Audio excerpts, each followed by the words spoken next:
الحمد لله نحمده ونستعينه ونستغفره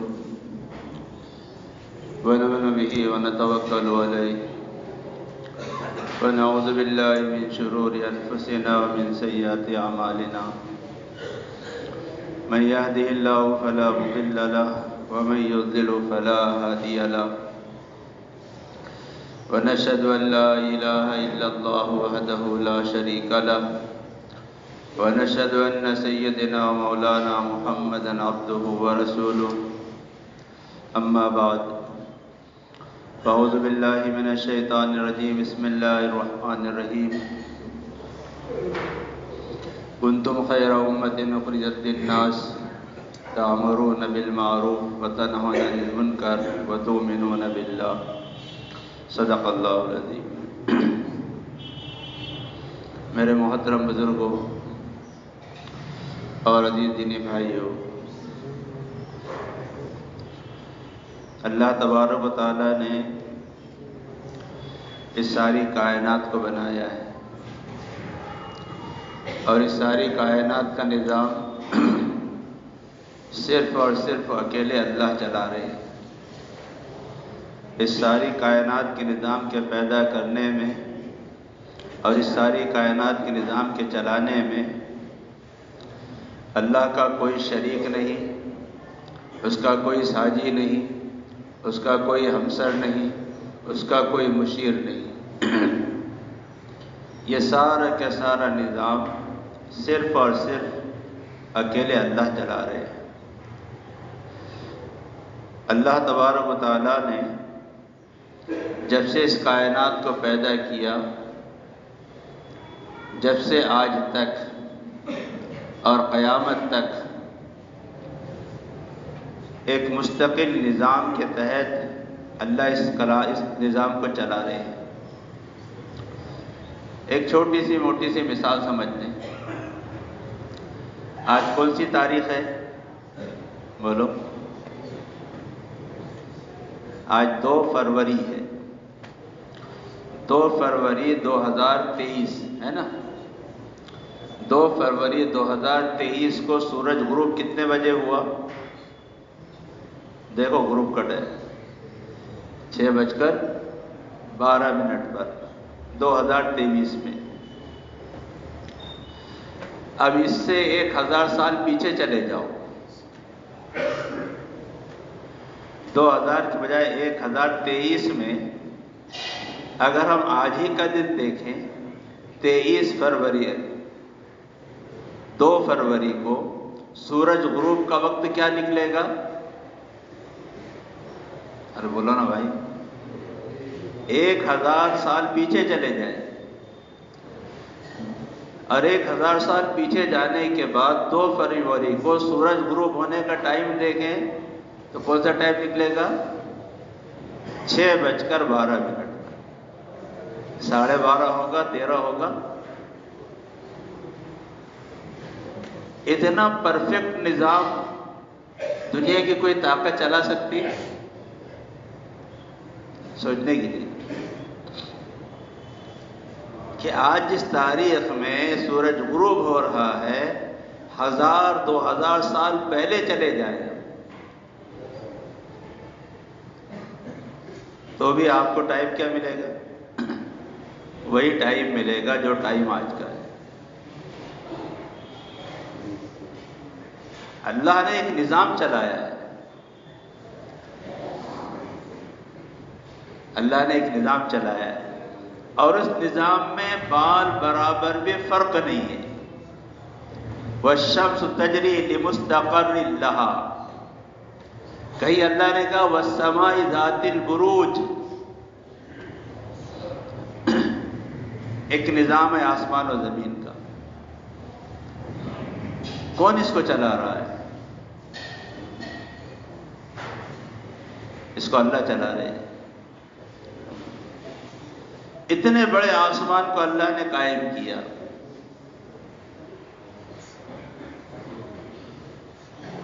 ہم اس پر نظر دوڑائیں ایسا لگتا ہے کسی جگہ جا کے ٹکا ہوا ہے، لیکن کشمیر سے کنیا کماری تک پہنچ جاؤ، آپ کو کہیں ٹکا ہوا نظر آتا؟ کہیں ٹکا ہوا نظر نہیں آتا۔ ایک تو یہ کہ چھت بنایا بغیر سہارے کے، بغیر ستون کے، اور پھر اوپر مزید یہ کہ اس میں چاند سورج سیاروں کو لٹکا دیا جو دنیا سے 1000 ہاتھ درجے زیادہ ہے، بڑے ہیں۔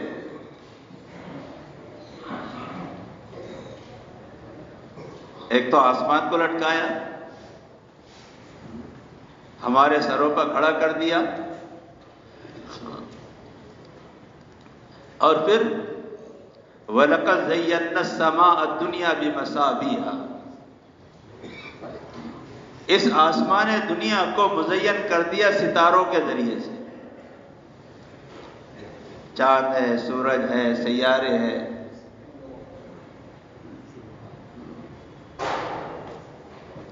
جو دنیا سے ہزاروں گنا بڑے ہیں۔ کون ہے یہ؟ اسی لیے حدیث میں آتا ہے ایک شخص اپنے چھت پر لیٹا ہوا ہے اور وہ آسمان کے ستاروں کو، سیاروں کو، چاند کو دیکھ رہا ہے، اور یہ کہہ رہا ہے غور و فکر کرنے کے بعد کہ تیرا اور میرا خالق کوئی ہے پیدا کرنے والا، اور وہ صرف اکیلا اللہ ہے، کہ اللہ کی نظر رحمت اس کی طرف متوجہ ہوئی اور اس کی مغفرت کر دی۔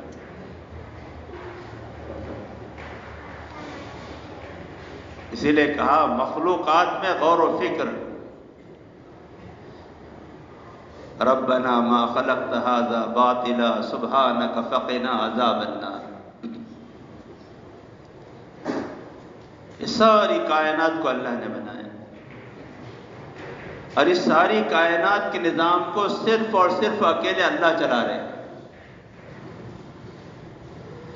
اور اس کو پیدا کرنا اور اس کو ختم کرنا اس کے لیے کوئی مشکل نہیں۔ وَلَا خَلْقُكُمْ وَلَا بَعْثُكُمْ إِلَّا كَنَفْسٍ وَاحِدَةٍ وَلَا خَلْقُكُمْ وَلَا بَعْثُكُمْ إِلَّا كَنَفْسٍ وَاحِدَةٍ۔ اس ساری کائنات کو پیدا کرنا اور اس ساری کائنات کو ختم کر دینا، اور پھر اس ساری کائنات کو دوبارہ پیدا کر دینا، اس کے لیے چپٹیوں کا کام ہے۔ ہم کہتے ہیں نا، ارے یہ تو میری چپٹیوں کا کام ہے۔ تو اس ساری کائنات کو پیدا کرنا، اس کو ختم کرنا اور اس کو دوبارہ زندہ کر دینا، یہ اللہ کے لیے چپٹیوں کا کام ہے۔ وَلَا خَلْقُكُمْ وَلَا بَعْثُكُمْ إِلَّا كَنَفْسٍ وَاحِدَةٍ۔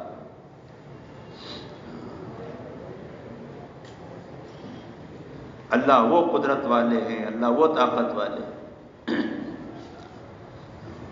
اللہ کے نبی جناب رسول اللہ صلی اللہ علیہ وسلم اور سارے انبیاء کرام بندوں کے سامنے اللہ کا تعارف کرواتے ہیں۔ اللہ کون ہے، اللہ کیسے ہیں، ان کی طاقت کیسی، ان کی قدرت کیسی، ان کے خزانے کیسے۔ اس لیے مکے میں بھی شروع میں جو آیتیں اتری ہے، جو قرآن نازل ہوا، ان آیتوں میں اللہ کی طاقت کو، اللہ کی قدرت کو، اللہ کی کبریائی کو، اللہ کی بڑائی کو، اللہ کی وحدانیت کو، اس کی صفات کو اللہ نے بیان کیا۔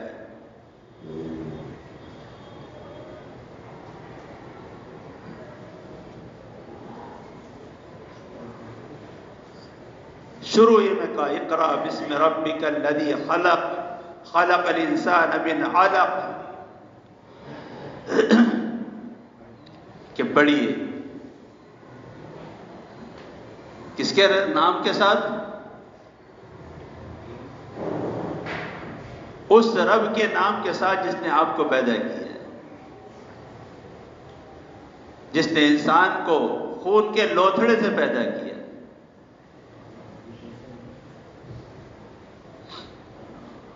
ہم جتنے بیٹھے ہیں اور جتنی ساری دنیا کے انسان ہیں کیسے بنے؟ آب زمزم سے، سونا ہیرے کے پانی سے، خلق من ماء دافق، ایک اچھلتے ہوئے منی کے ناپاک قطرے سے۔ دنیا میں بہت سارے کاریگر سننا مل جائیں گے، ایسے ایسے کاریگر دنیا میں گزرے ہیں جن کی تعریف اللہ نے خود کی ہے۔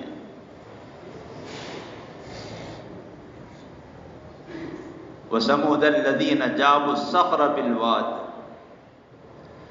قوم سمود پہاڑوں کو تراش کر بہترین مکان بنایا کرتے، لیکن اس کائنات میں، اس مخلوق میں آپ کو کوئی نہیں ملے گا جس نے پانی پر نقش و نگار کیا ہو۔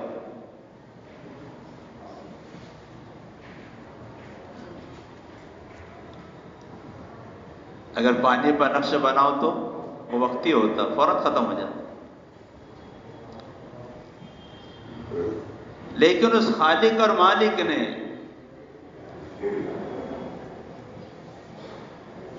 خلق الانسان من علق، کہ اتنا بہترین خوبصورت انسان جو بنایا وہ ایک ناپاک منی کے قطرے سے بنایا۔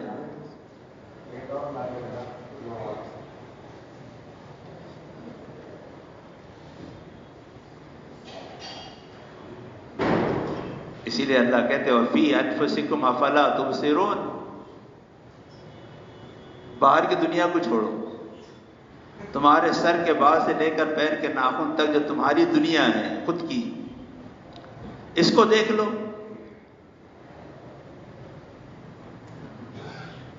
کہ اتنی بہترین کاریگری کے ساتھ تجھ کو جو بنایا وہ کس نے بنایا؟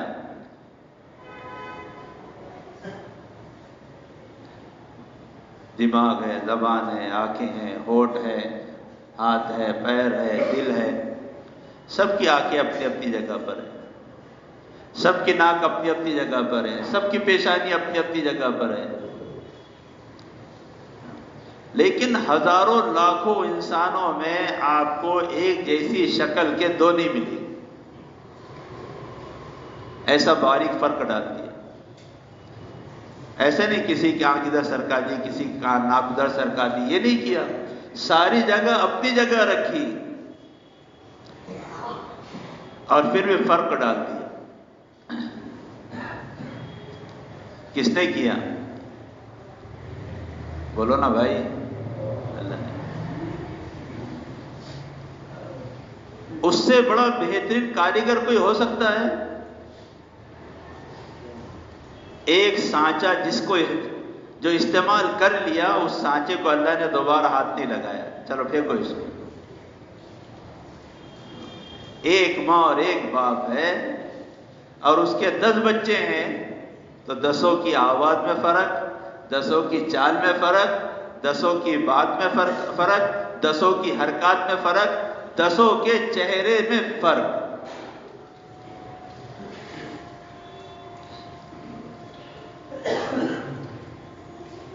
ایک بچہ اگر روتا ہے تو ماں پہچان لیتی چوتھے نمبر کا ہے کہ 5ویں نمبر کا ہے۔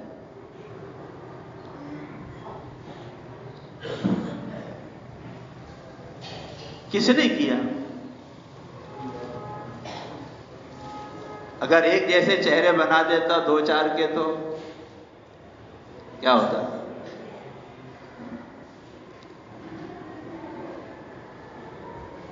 اگر ایک جیسے چہرے محلے میں 2-2 4-4 اللہ جیسے بنا دیتا تو بچہ باپ سمجھ کے کس کو بھی لپٹ جاتا، یہ میرے ابا ہے۔ شرافت انسانیت کا ستیہ ناش ہو جاتا۔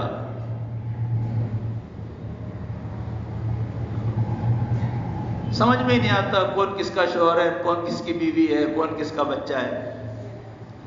جوڑواں بھائی پیدا ہو جاتے ہیں تو سمجھنا مشکل ہوتا کہ یہ ہے کہ یہ ہے، چھوٹا یہ ہے، فلاں یہ ہے، فلاں یہ ہے۔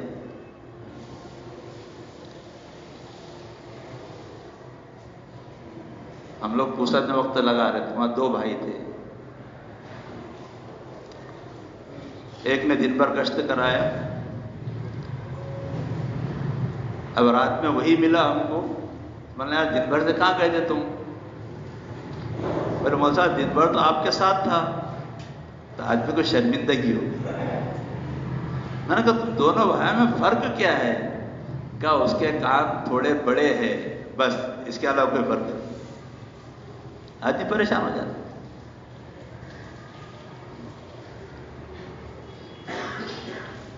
انبیاء کرام نے اللہ کا تعارف کروایا لوگوں سے، اللہ کیسی طاقت والے ہیں، اللہ کیسی قدرت والے ہیں، اللہ کیسے خزانے والے ہیں۔ للہ ملک السماوات والارض، آسمان و زمین کا مالک صرف اللہ ہے، اور اس کائنات میں جتنی چیزیں ہیں ان سب کا مالک بھی اللہ ہے۔ جب کائنات میں سب کا مالک اللہ تو ہمارا مالک کون ہوا؟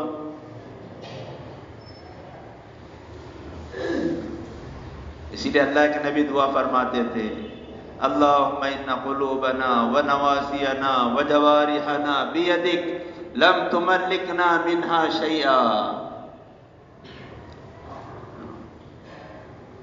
کہ ہم ہمارے جسم کے مالک نہیں ہیں، ہمارے دل، ہمارے دماغ، ہمارے ہاتھ پیر، ہماری ساری چیزیں، اس پر قبضہ اور ملکیت کس کی ہے؟ صرف اور صرف اللہ کی۔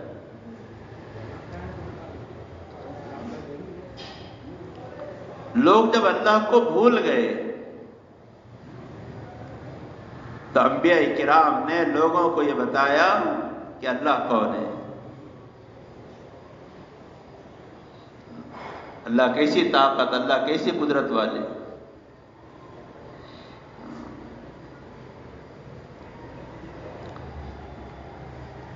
اسی لیے اللہ نے اپنی قدرت کا، اپنی طاقت کا، اپنی صنائی کا دنیا میں اظہار کیا۔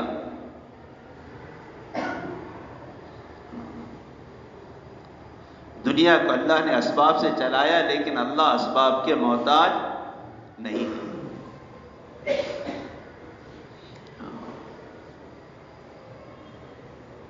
کہ میاں اور بیوی کے، نر اور مادہ کے ملنے سے بچہ پیدا ہوتا ہے، یہ اسباب ہے، لیکن اللہ اس کا محتاج نہیں ہے۔ اللہ نے یہ بتایا ہماری قدرت الگ چیز ہے، ہماری عادت الگ ہے۔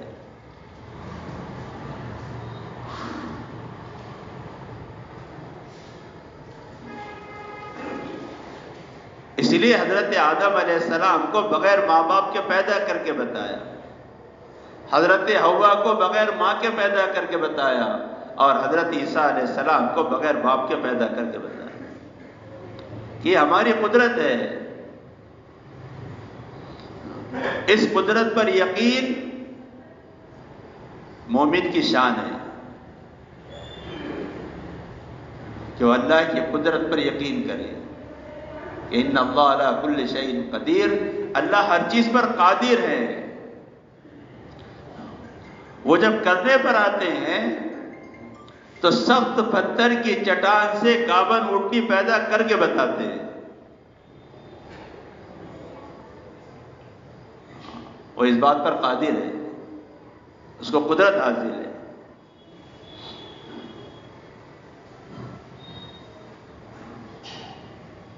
لیکن یہ اللہ کی عادت نہیں ہے۔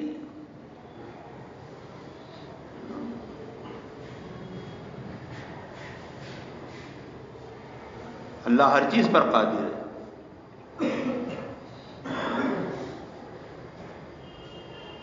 وہ جب اپنی طاقت کا اظہار کرنے پر آتے ہیں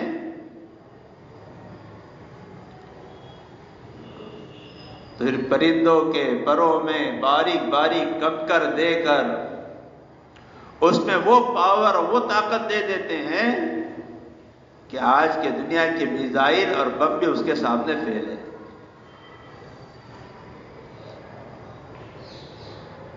الم تر کیف فعل ربک باصحاب الفیل،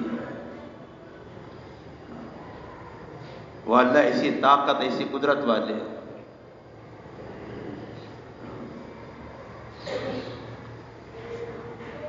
ہمارے دل میں یقین ہو اس بات کا کہ اللہ قادر ہے،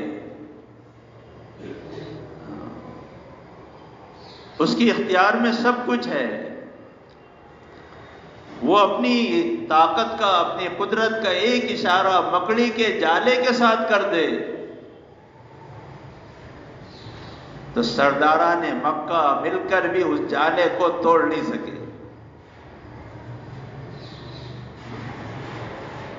جبکہ دنیا میں سب سے کمزور مکان اور سب سے کمزور گھر اگر کسی کا ہے تو وہ مکڑی کا جالا ہے۔ اِنَّ أَوْهَنَ الْبُيُوتِ لَبَيْتُ الْعَنْكَبُوتِ۔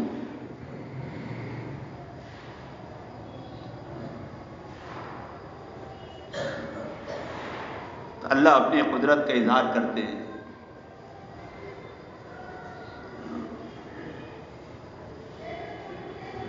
اللہ بتاتے ہیں دنیا میں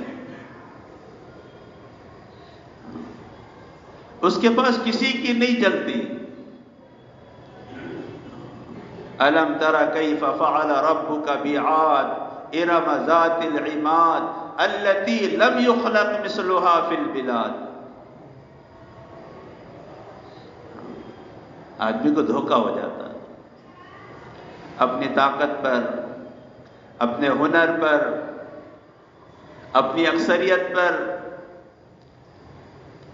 اللہ کے سامنے یہ کوئی چیز نہیں چلتی۔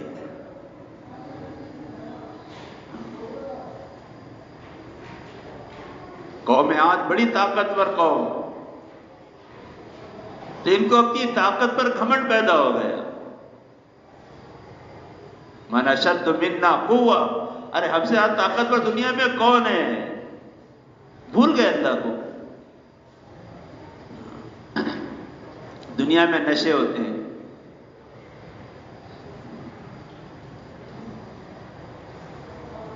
قوم عاد کو طاقت کا نشہ تھا،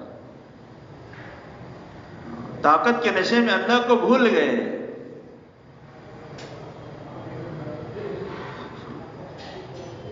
اللہ خود کہہ رہے ہیں الَّتِي لَمْ يُخْلَقْ مِثْلُهَا فِي الْبِلَادِ، ان کے جیسی طاقت اور قوت والی قوم ہم نے پیدا نہیں کی۔ وہ یہ نہیں سمجھے کہ یہ طاقت، یہ قوت، یہ لمبائی اور اونچائی یہ اللہ کی دی ہوئی چیز ہے، بھول گئے تھے اور اپنی طاقت پر گھمنڈ کرنے لگے۔ اللہ نے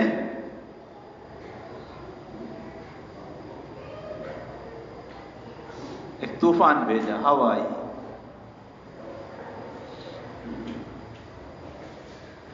ان کے سر پہاڑوں سے ٹکراتے تھے اور سروں میں سے بھیجے بھاگتے تھے نکل نکل کر۔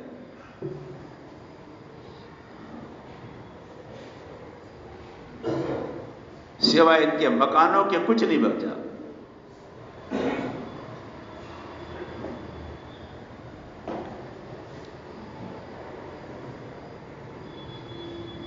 اللہ کے پاس کوئی نشہ نہیں جگتا، نہ طاقت کا، نہ مال کا۔ کتنا خزانہ دیا اللہ نے قارون کو،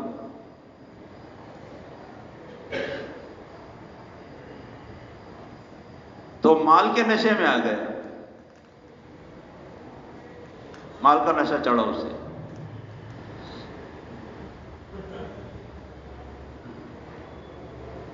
حضرت موسیٰ علیہ السلام کہہ رہے احسن کما احسن اللہ الیک ولا تبغ الفساد فی الارض۔ ارے اللہ نے جیسا تیرے ساتھ احسان کیا تو ایسا ہے لوگوں کے ساتھ احسان کر، اور زمین میں فساد مت مچا۔ ایک چیز سمجھ میں آتی ہے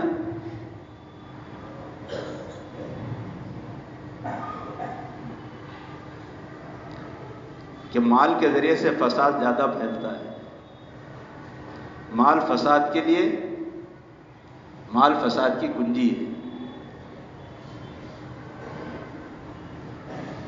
تو قارون سے حضرت موسیٰ علیہ السلام نے یہ کہا اور وہ سبق ہم کو دیا اللہ نے. مولانا ابراہیم صاحب کہنے لگے کہ آیت تو اتری تھی، اس میں جس آیت میں بتایا گیا کہ حضرت موسیٰ علیہ السلام نے قارون سے کہا، لیکن سبق ہمارے لیے.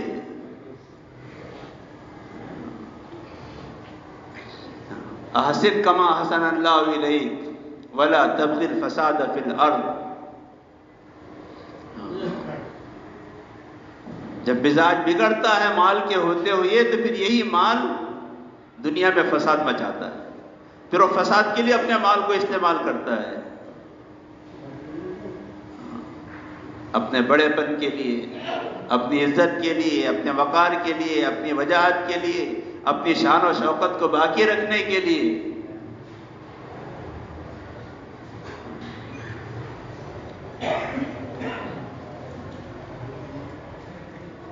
سمجھایا موسیٰ علیہ السلام نے،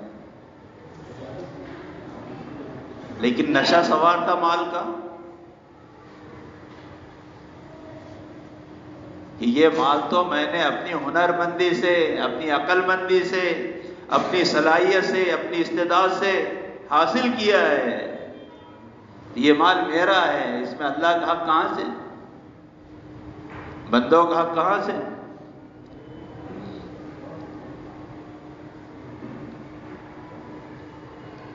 تو اللہ نے بتا دیا کہ ہمیں ڈبونے کے لیے اور ہمیں دھسانے کے لیے پانی کی ضرورت نہیں ہے. زمین کا مالک اللہ ہے، اللہ نے اسی زمین کو حکم دیا اس کو دھسا دے.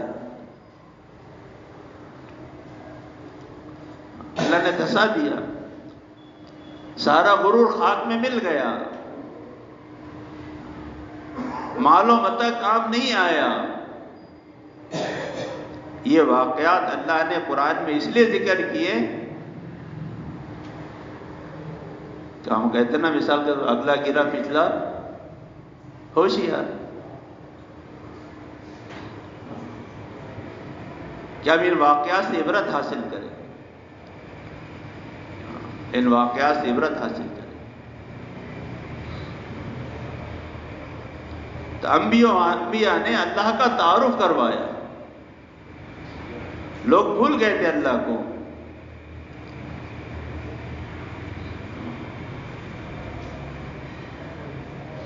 کہ اللہ کیسی طاقت والے ہیں، اللہ کیسی قدرت والے ہیں، اللہ کیسے خزانے والے ہیں.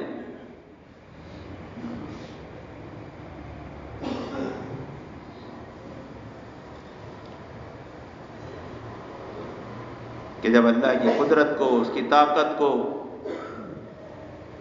اس کے خزانوں کو انسان بھول جاتا ہے تو پھر دنیا کی طاقتوں کے پیچھے دوڑتا ہے، پھر دنیا کے خزانوں کے پیچھے دوڑتا ہے،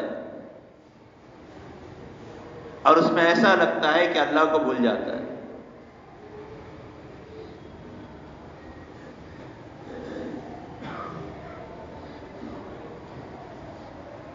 اور جب اللہ کو آدمی بھول جاتا ہے تو پھر اللہ اس کو اپنے آپ سے بلا دیتے. وَلَا تَكُونُوا كَالَّذِينَ نَسُوا اللَّهَ فَأَنسَاهُمْ أَنفُسَهُمْ أُولَٰئِكَ هُمُ الْفَاسِقُونَ.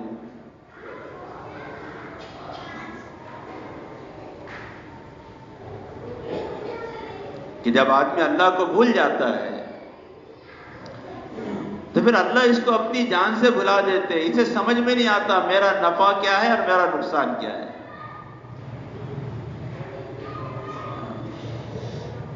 پھر یہ دنیا کے حوالے ہو جاتا.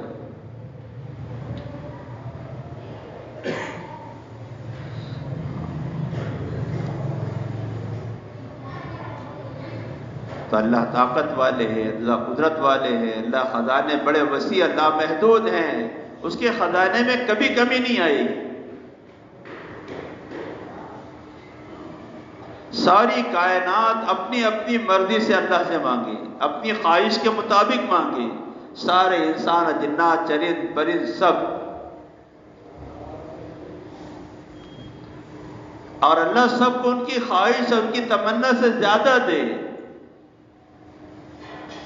تب بھی اللہ کے خزانے میں کمی نہیں آتی.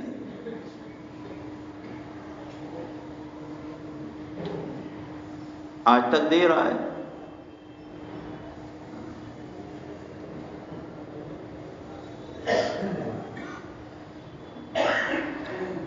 اسی لیے اس کو رب العالمین کہتے ہیں کہ سارے جہانوں کا پالنے والا، کہ جس کی جو ضرورت ہے اسی کے مطابق اس کی اس ضرورت کو پورا کرتا ہے.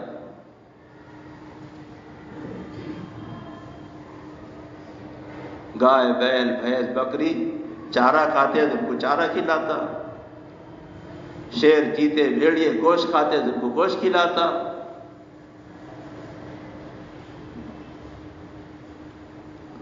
ایسا نہیں کہ گوشت کھانے والے جانوروں کو چارہ کھانا پڑ رہا ہے اور چارہ کھانے والے جانوروں کو کچھ بھی نہیں مل رہا ہے.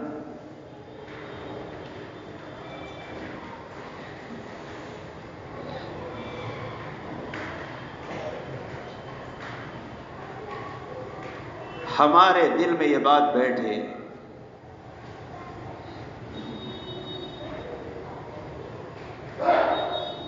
کہ ساری کائنات کے سارے نظام کو چلانے والی ذات صرف اور صرف اکیلی اللہ کی ذات ہے.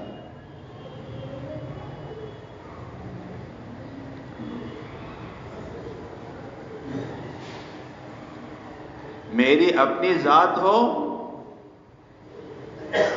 یا دنیا کے بڑے سے بڑے بادشاہ کی ذات ہو، سب اس کے ملک میں، اس کے اختیار میں، کوئی اس کے اختیار سے باہر نہیں ہے.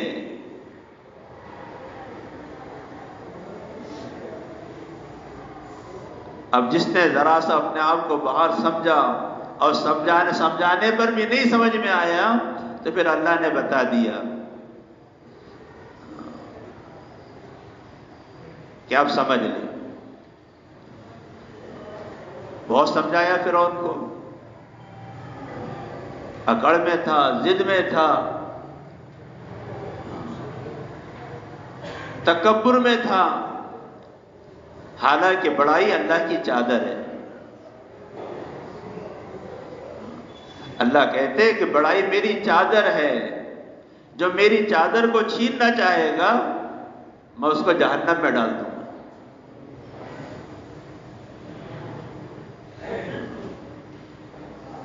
اللہ کو بڑائی پسند نہیں ہے. کبریائی تو اس کی ذات کے ساتھ مخصوص ہے، اسی لیے آواز لگائی جاتی ہے اللہ اکبر، اللہ اکبر، اللہ اکبر.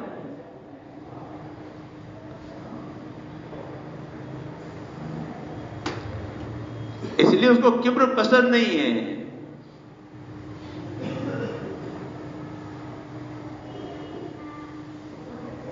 حدیث ہے لَن يَدْخُلُ الْجَنَّةَ مَنْ كَانَ فِي قَلْبِهِ مِثْقَالَ حَبَّةٍ مِّنْ خَرْدَلٍ مِّنْ كِبْرٍ أَوْ كَمَا قَالَ الْإِسْلَامُ. جس کے دل میں ذرہ برابر بھی کبر ہوگا وہ جنت میں نہیں جائے گا جب تک کہ اس کے کبر کو جہنم میں جلا کر راکھ نہ کر دیا جائے.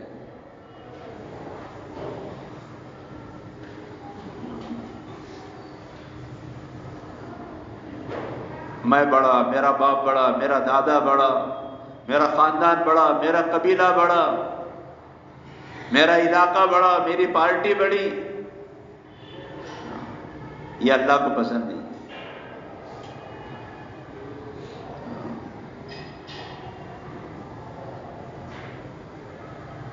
اللہ کے نبی جناب رسول اللہ صلی اللہ علیہ وسلم نے ابدیت کی اور بندگی کی تعلیم دی ہے.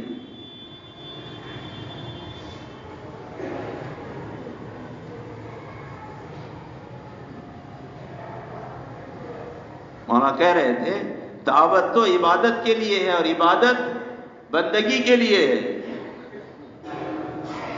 ابدیت اپنے آپ کو بندہ بنانا، اپنے آپ کو چھوٹا بنانا.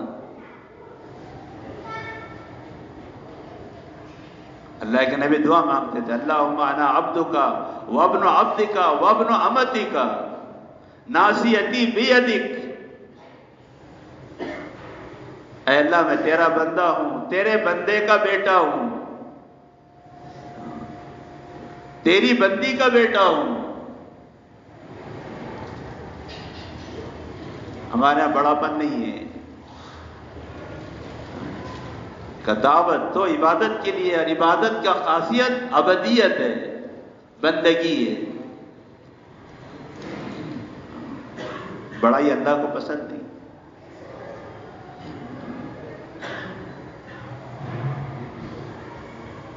ضد بھی اللہ کو پسند نہیں۔ ضدی محروم ہو جاتا ہے، جو ضد پر ہوتا ہے وہ محروم ہو جاتا ہے۔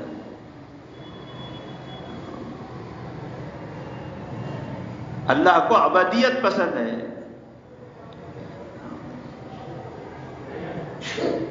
کہ ہم بندہ بن کر جیے، اس لیے ہمارا رب اللہ ہے، ہم اس کے بندے ہیں۔ اللہ کے نہیں فرماتے تھے میں تو اس کا بیٹا ہوں جو سوکھی روٹی کھایا کرتی تھی۔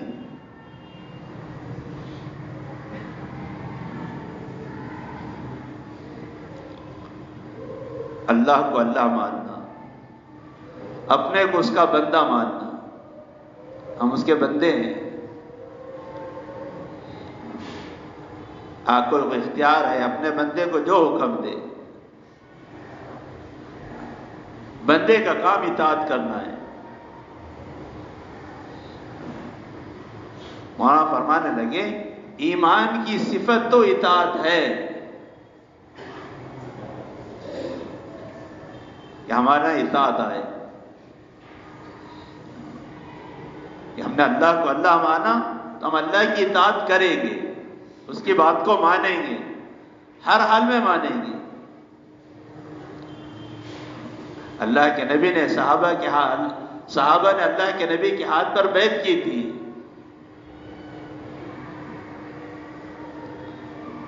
تو ہم آپ کی بات کو مانیں گے، دل چاہے تو بھی مانیں گے، نہ چاہے تو بھی مانیں گے، حالات سازگار ہو تو بھی مانیں گے، حالات ناسازگار ہو تب بھی مانیں گے۔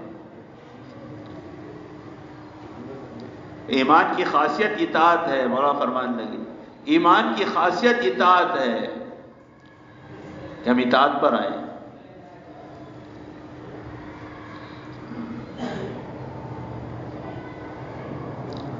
اور اصل یہی ہے کہ اطاعت پر آ جائے۔ صحابہ کو محبوبیت اور اللہ کی رضا جو ملی وہ صرف اطاعت پر ملی۔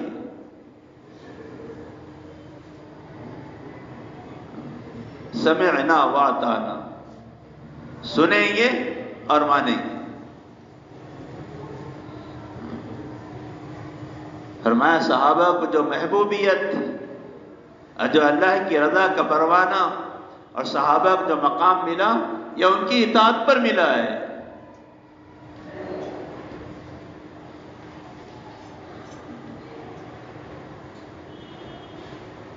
کہ ایمان کی خاصیت اطاعت ہے۔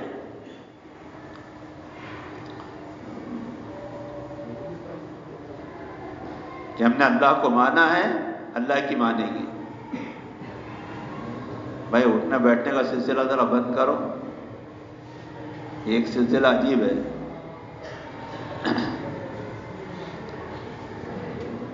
جس کے دل میں اٹھنے کا آتا وہ بیٹھنے والوں کو نہیں دیکھتا۔ ایک اٹھا تو شیطان اس کو بولتا دیکھ وہ تو اٹھا تو بھی اٹھ جانا، تو بیٹھنے والوں کو نہیں دکھاتا ہو کہ 50 تو بیٹھے ہوئے ایک اٹھ رہا ہے۔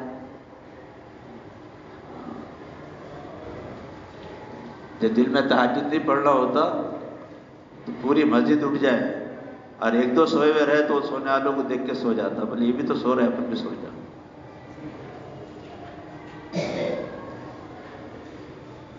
نفس اور شیطان انسان کے ساتھ لگی ہوئی ہے۔ یہ نفس اور شیطان ہی اللہ کی اطاعت میں رکاوٹ بنتے ہیں۔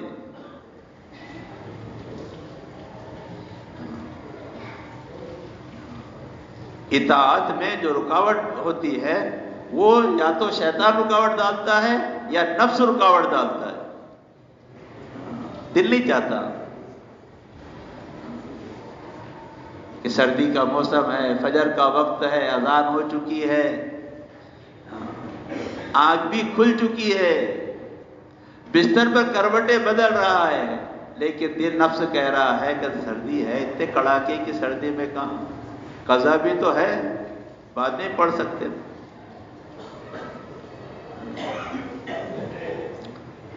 تو اطاعت میں جو رکاوٹ پیدا کرنے والا ہے وہ نفس ہے، شیطان ہے، اور ہمارا ماحول ہے۔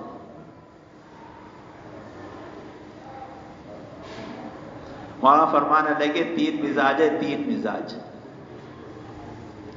ایک ایمانی مزاج ہے، ایمانی مزاج اطاعت کا ہے کہ اطاعت کریں گے ہر حال میں۔ ایک ہے ایمانی مزاج کا، ایک ہے حیوانی مزاج۔ حیوانی مزاج جو دل میں آیا کر دیا، جیسے جانور جہاں چاہیا کھا لیا، جہاں چاہے پیشاب کر دیا، جہاں چاہے پخانہ کر دیا، کا ایک حیوانی مزاج ہے، اور کا ایک ہے شیطانی مزاج۔ شیطانی مزاج کے بارے میں یہ فرمایا، نہ خود کرے گا نہ دوسروں کو کرنے دے گا اچھے کام، نہ خود کرے گا نہ دوسروں کو کرنے دے گا، کا یہ شیطانی مزاج ہے۔ ایمانی مزاج اطاعت کا مزاج ہے، ہم اطاعت کریں گے۔ اطاعت کس کی؟ اللہ اس کے رسول کی، بس۔ وَمَن يُطِعِ اللَّهَ وَرَسُولَهُ فَقَدْ فَازَ فَوْزًا عَظِيمًا۔ اللہ اس کے رسول کی اطاعت کریں گے، جس نے اللہ اس کے رسول کی اطاعت کی وہ کامیاب ہو گیا۔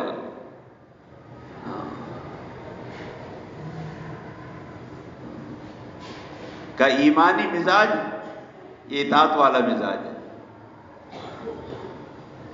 اور حیوانی مزاج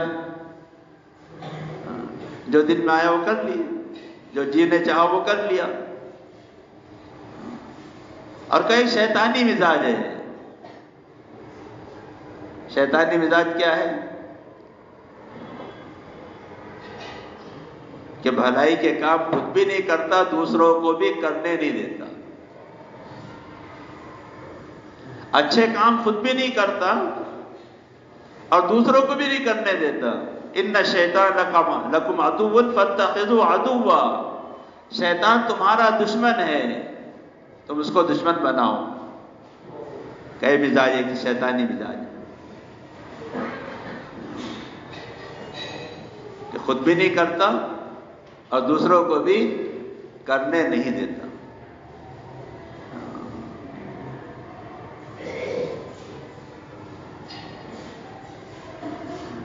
یہ شیطانی مزاج کا ایمانی مزاج بنانا ہے، اطاعت والا۔ اطاعت کس کی؟ اللہ اور اس کے رسول کی، کہ جو اللہ کی اس کے رسول کی اطاعت کرے گا وہ کامیاب ہوگا۔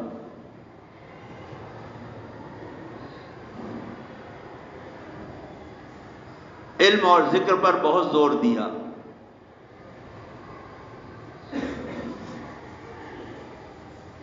کہا جائے ایمان ہوگا وہاں علم ہوگا، ایمان نہیں ہوگا وہاں جہالت ہوگی۔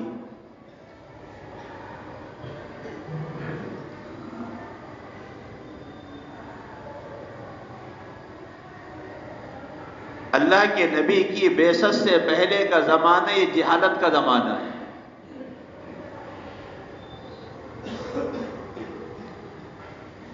اور اللہ کے نبی کے دنیا میں آنے کے بعد جو زمانہ شروع ہوا وہ ایمان کا، علم کا زمانہ شروع ہوا۔ اب جہالت کو ختم کیا گیا، جہالت کی رسموں کو روک دیا گیا۔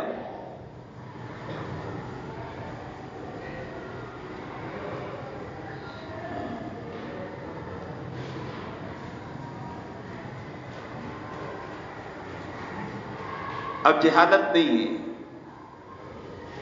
جہالت کی ساری رسوم وہ ختم کر دی گئی.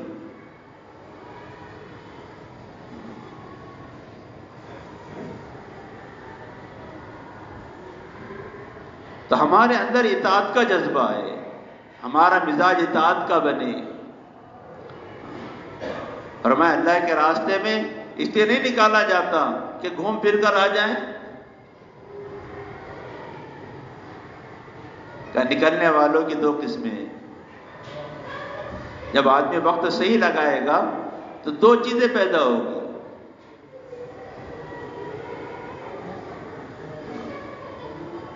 جب آدمی وقت صحیح لگائے گا تو دو چیزیں پیدا ہوگی.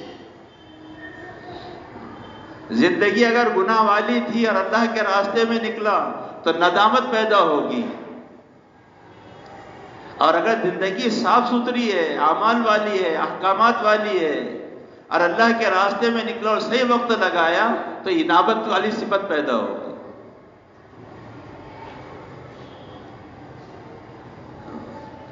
زندگی اگر اجڑی ہوئی تھی اور اللہ کے راستے میں نکلا تو کہا یا تو انابت والی صفت پیدا ہوگی یا ندامت والی پیدا ہوگی، اور اگر یہ دونوں میں سے کوئی بھی پیدا نہ ہو تو پھر اس کا چلنا پھرنا یوں ہی ہے.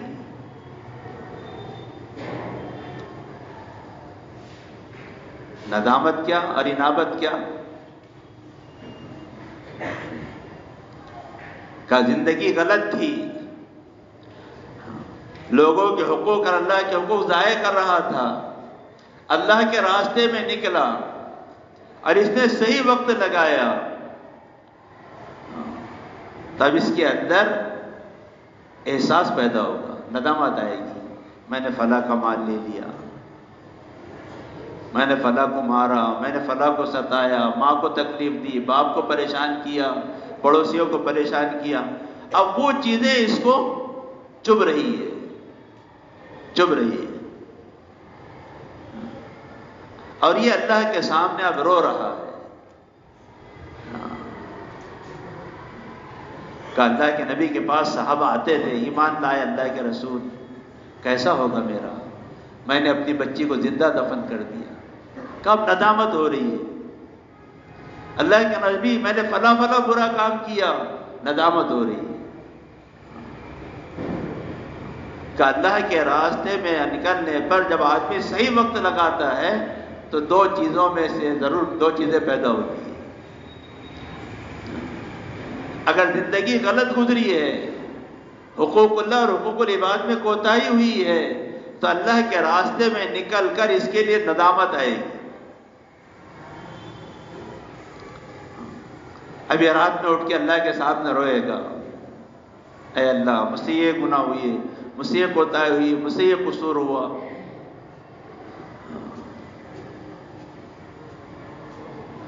یہ روئے گا اللہ کے سامنے. کہا یہ ندامت والی کیفیت. اور اگر زندگی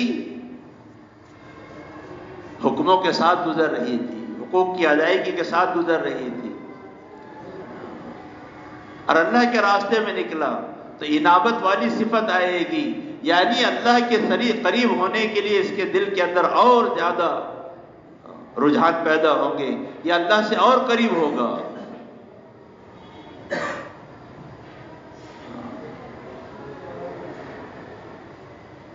اس کے اندر انابت والی صفت آئے. اور اگر کہا نکلنے کے زمانے میں ان دونوں چیزوں میں سے کوئی بھی چیز نہیں آ رہی ہے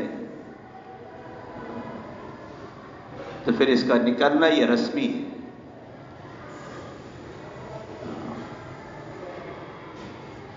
پھر اپنا واقعہ سنائیں وہاں ابراہیم صاحب، 60 سال پہلے کی بات کر رہا ہوں.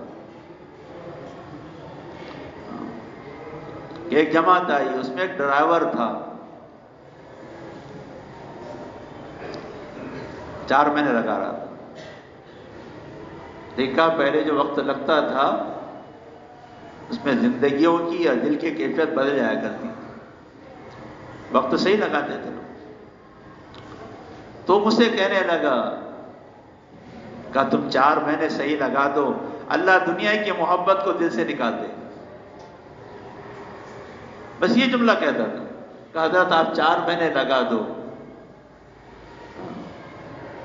دل سے دنیا کی محبت نکل جائے گی۔ مولانا اس جملے کو بار بار دوہرا رہے تھے۔ پھر یہ فرمایا مولانا نے، کہا اصل تو فتنے کی جڑ اور ساری خرابیوں کی جڑ وہ تو دنیا کی محبت ہے۔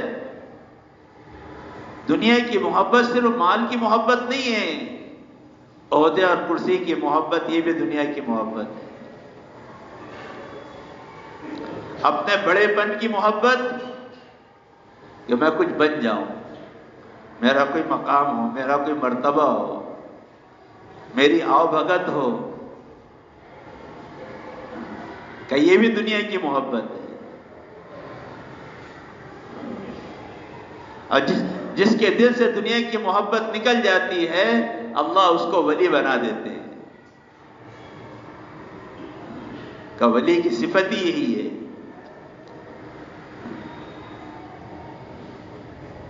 کہ دنیا سے بے رغبت ہو، آخرت کی رغبت ہو۔ تو ان سے کہتا تھا حضرت 4 مہینے صحیح لگا دو، اللہ دنیا کی محبت دل سے نکال دے۔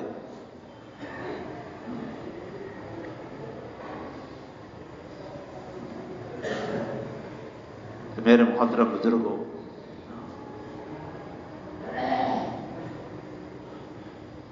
کا چکی گھومتی ہے، چکی کے پاٹ، اس میں اگر دانے نہ ڈالے جائے تو یہ گھومنا کیا ہے؟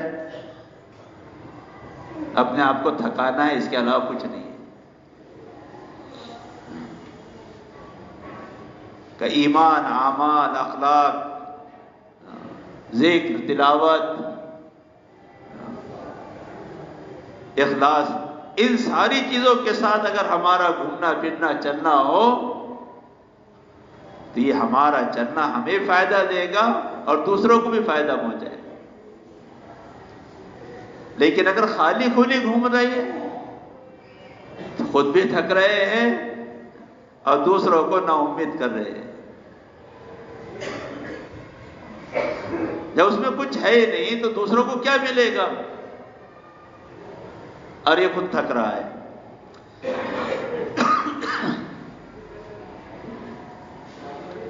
اس لیے بزرگوں،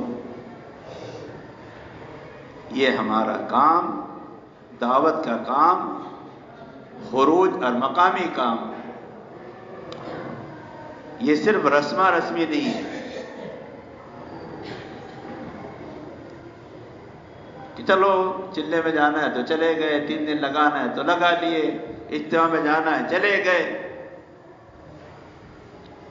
نہیں بزرگوں، مولانا نے کہا کہ اس چلنے پھرنے میں یا تو ندامت آئے گی یا انابت آئے گی۔ اگر یہ 2 چیزیں نہیں آ رہی ہے تو پھر سوچو کہ ہمارے چلنے پھرنے میں بہت بڑی کمی ہے، بہت بڑی کمی ہے۔ اس لیے اس کمی کو دور کرنا ہے تاکہ ہمارا چلنا پھرنا اور ہماری محنت رسم نہ بن جائے۔ اس لیے اس کو اس کی اصل پر لانا ہے، اس کو اس کی اصل پر لانا ہے، ترغیب دینا ہے ساتھیوں کو، خوب ترغیب دینا ہے، خوب ترغیب دو۔ وہاں کہہ رہے تھے خوب ترغیب دو اپنے ساتھیوں کو۔ ماں الیاس رحمۃ اللہ علیہ کے بارے میں فرمائے اتنی ترغیب دیتے تھے، اتنی ترغیب دیتے تھے کہ ساتھی کہتے تھے حضرت آپ ہم سے چاہتے کیا ہیں؟ میواتی کہتے تھے آخر آپ چاہتے کیا ہیں ہم سے؟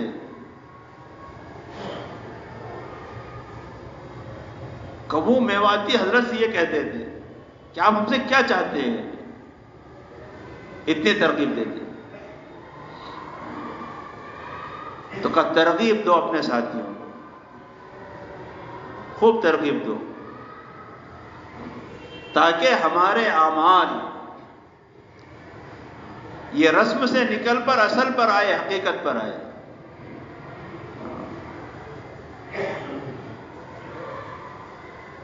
رسم و رواج سے کام نہیں ہوتا۔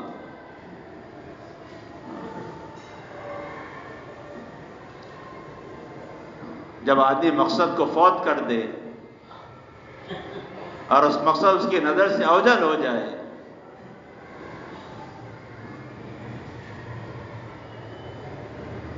تو پھر وہ اعمال رسم و رواج کی طرف چلے جاتے ہیں۔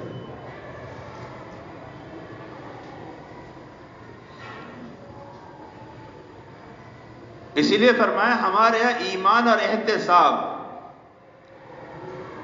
ہر عمل کے ساتھ، ایمان اور احتساب کی کیفیت کے ساتھ عمل ہوگے تو وہ رسم و رواج نہیں بنی، وہ اصل پر آئے گی۔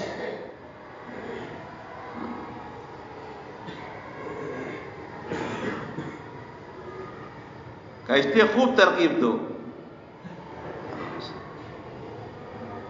ہمارے ہاں کام ترغیب کا ہے، ترغیب کا نہیں ہے، ڈانٹ ڈپٹ کا نہیں ہے، آرڈر کا نہیں ہے، حکم کا نہیں ہے۔ ہمارا کام ترغیب کا ہے۔ انبیاء ترغیب دیا کرتے تھے،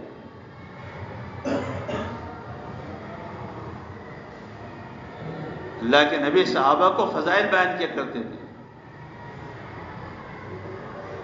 کہ اس عمل پر یہ ملے گا، اس عمل پر یہ ملے گا، اس عمل پر یہ ملے گا۔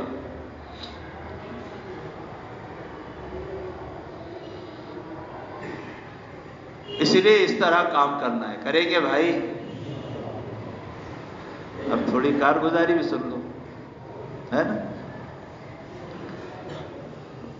تو بیانات کی کارگزاری ہوئی۔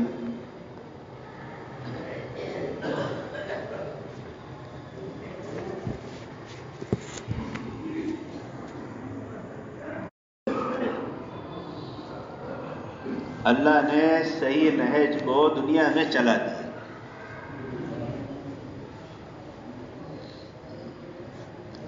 جو ہمارے اکابرین کی بڑوں کی فکریں تھی، ان فکروں پر، اور صرف فکریں ہی نہیں تھی، اس کے لیے محنت بھی ہوئی۔ ان فکروں اور محنت پر ایک تو فکر، دوسری محنت اور تیسری دعا۔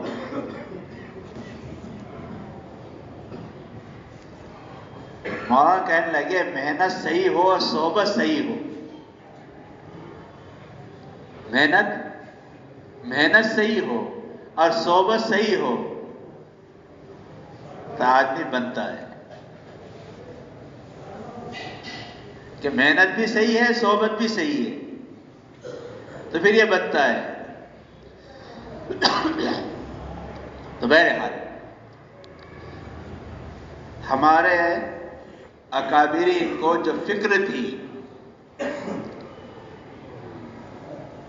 کہ کام اسی رخ پر رہے جس رخ پر حضرت مولانا الیاس صاحب رحمۃ اللہ علیہ، حضرت مولانا یوسف صاحب رحمۃ اللہ علیہ، حضرت مولانا انعام الحسن صاحب رحمۃ اللہ علیہ چھوڑ کر گئے تھے، اس میں رد و بدل نہ ہو،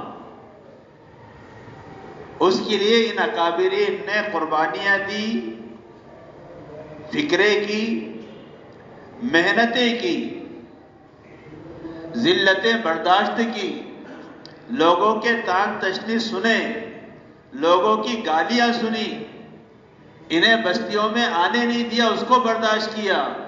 انہوں نے اپنے آپ کو ایک دم نیچے کر دیا۔ جو دنیاوی اعتبار سے، میں دنیا اعتبار سے بات کروں، دنیاوی اعتبار سے عزت کے اعلیٰ مقام پر تھے، لیکن چند اوقات ایسے گزرے کہ دنیا والوں کی نظروں میں یہ ہوا کہ نیچے آ گئے۔ لیکن دنیا کا اوپر آنا، نیچے آنا، یہ کوئی حیثیت نہیں ہے، کوئی حقیقت نہیں ہے، اصل ہوا ہے جو اس کے پاس ہے۔ اور جو اس کی پرواہ نہیں کرتا، اللہ ان سے کام لے لیتے ہیں۔ اس لیے اللہ نے ان سے کام لیا۔ دو موقع اللہ نے دکھائے.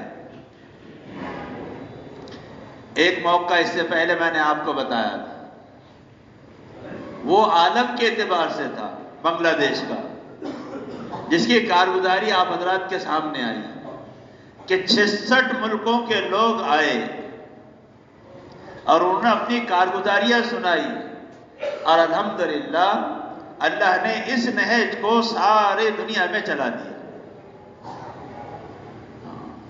وہ مشورہ عالمی اعتبار سے تھا، جس کو ہم ورلڈ لیول کا کہتے ہیں، اور یہ بنگلور کا یہ پورے ملک کے اعتبار سے تھا.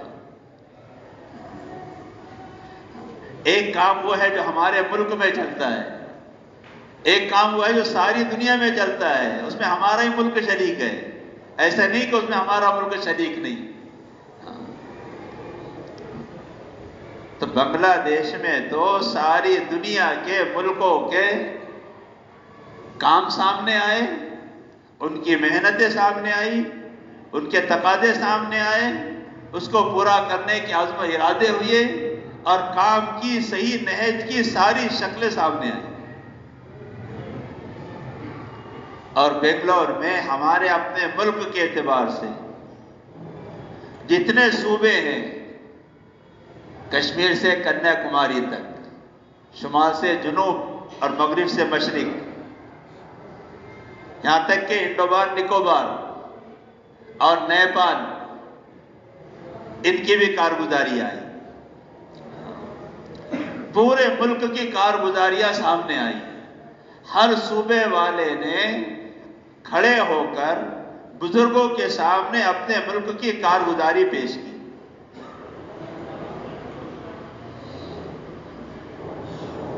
خلاصہ یہ ہے کہ صوبوں میں کام کی رفتار الحمدللہ بڑھ رہی ہے. کچھ صوبے ہیں جن صوبوں میں بھی رفتار کم ہے، لیکن لوگوں کا رجوع ہے. کچھ صوبے ایسے ہیں جہاں کام کی رفتار صحیح نہج کی کم ہے. کم نہیں ہے اور ہم بولیں بہت زیادہ ہے تو یہ تو جھوٹ ہو جائے گی. جھوٹ بول کے کیا فائدہ؟ آج نہیں تو کل تو ظاہر ہو ہی جاتی. جو بولا جاتا ہے اگر جھوٹ بھی بولو تو وہ چھپتی تو ہے ہی نہیں، وہ بھی ظاہر ہی ہو جاتی. اس لیے پہلے کیوں بولنا؟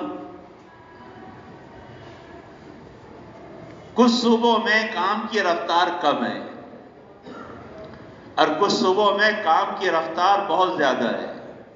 جیسے گجرات ہے، کرناٹک ہے، وادی ہے. 600 جماعتیں نکلی ابھی ان کے 2 مہینے میں چلے کی. 74 جماعتیں 4 مہینے کی.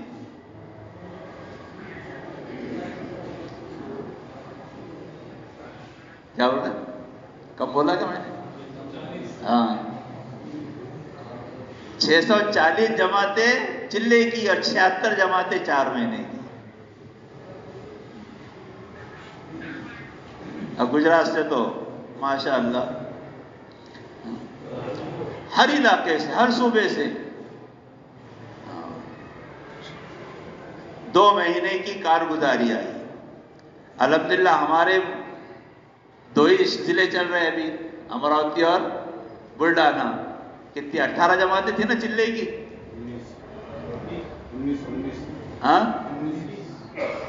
19 19 میں ایک 2 کمی بول رہا ہوں ڈر کے مارے. الحمدللہ 2 مہینے میں 19 جماعتیں ہمارے 2 ضلعوں سے نکلی چلے کی. پہلے ایک بھی نہیں تھی. سال بھر تو 1 جماعت نکلی. پچھلے سال تو شاید 1 یا 2 جماعتیں نکلی تھی. لیکن الحمدللہ ان 2 مہینوں میں 19 جماعتیں امراوتی اور بلڈانے سے نکلی. یہ کام کی ترقی ہے، لوگوں کا رجوع ہے. بہت سارے علاقے والے اندر سے بے چین ہیں، کیا کریں، پوچھ رہے ہیں کیسا کرنا، کیا کرنا۔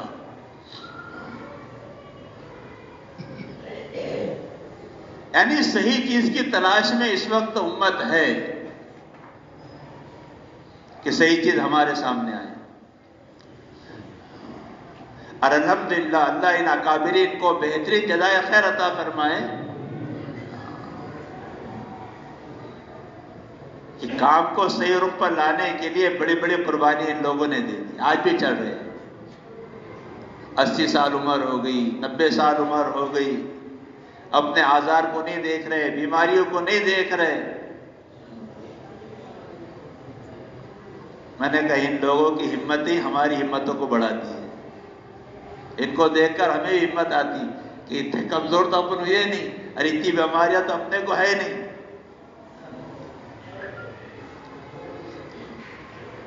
تو الحمدللہ لوگوں کا رجوع ہے،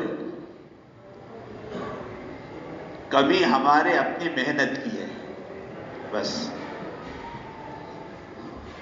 ہماری فکریں بڑھ جائے، ہماری محنت بڑھ جائے اور ہمارا رونا دھونا بڑھ جائے، یہ 3 چیزیں اگر ہماری بڑھ گئی، ہماری فکریں، ہماری صحیح محنت کی اور اللہ کے سامنے رونا دھونا، تو امید ہے اللہ کی ذات سے کہ پورا ملک اس طرف پلٹا کھا جائے۔ لیکن پھر میں کہوں ہماری فکر، ہماری محنت صحیح اور ہمارا اللہ کے سامنے رونا دھونا۔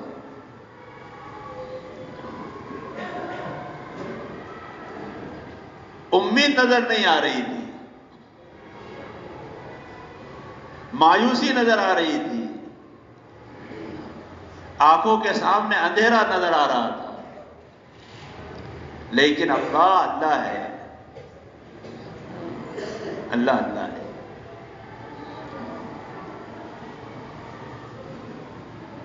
اللہ نے دکھا دیا ایک بہت بڑا مجمع، اور مجمع عام لوگوں کا نہیں تھا، پورے ملک کے خواص کا مسئلہ مجمع تھا، ذمہ داروں کا مجمع تھا۔ اور ایسا بھی نہیں کہ چلو بنگلور کرناٹک کے علاقے کے لوگ اس میں آ گئے اجتماع میں، ان کے لیے میسور میں الگ اجتماع رکھا گیا تھا، جو اس کے بعد شروع ہوا مشورہ ختم ہونے کے بعد، کہ ایسا نہ ہو کہ وہ عام مجمع آ جائے۔ ہر علاقے کے کام کرنے والے احباب کا مجمع وہاں آیا تھا، جو لاکھوں کی تعداد میں تھی۔ یہ امید کی ایک بہت بڑی کرن نہیں، یہ امید کا ایک سورج ہے جو نکل آیا ہے، کرن نہیں، امید کا سورج ہے جو نکل آیا ہے۔ اس لیے بزرگوں ہمیں 3 چیزیں کرنی ہیں۔ کون کون سی بھائی؟ اپنی فکریں بڑھاؤ، اپنی محنت بڑھاؤ اور اپنی دعا بڑھاؤ۔ کریں گے؟ اپنی فکریں بڑھاؤ، اپنی محنت بڑھاؤ اور اپنی دعا بڑھاؤ۔ تو ہمت ارادے کر کے بولو